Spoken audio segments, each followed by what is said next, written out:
What's going on YouTube? It's J Rich back again with another one, and today we're working on the 60 Series Detroit. Again,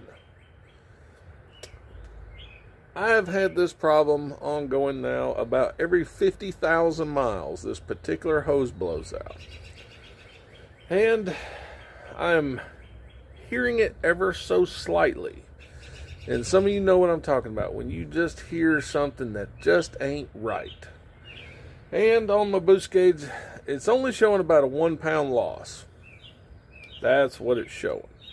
What it's really doing, who knows.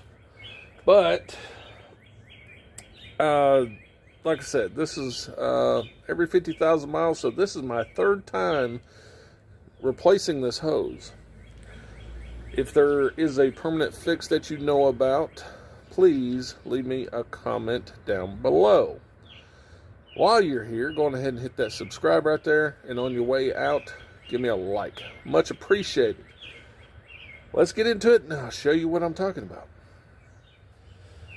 Okay, so you're here in your boost leak, and provided that you have checked your couplers on this side. Now, if I heard the boost leak on the other side, of course we would be on the other side, but I'm hearing the boost leak on the driver's side.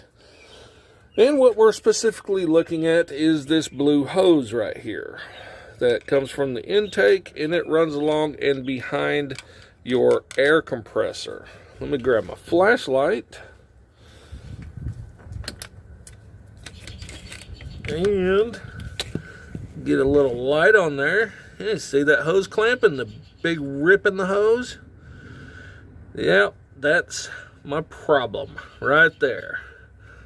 Losing boost pressure, you got a little boost leak, a little loss of power, all comes from that hose right there. Now you do see, notice that that has a regular hose clamp on it. If you're changing this for the first time, give me a second, you will find that it has a clamp like this, one of these squeeze clamps that suck. You have to get a long pair of needle nose pliers or have the special tool to reach back in the dark abyss right there to get it off.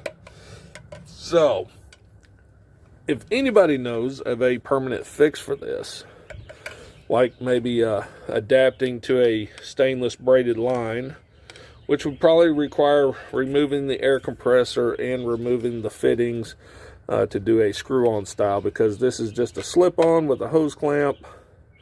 So if you're hearing a boost leak, you're not finding it here on your driver's side, check this hose right here.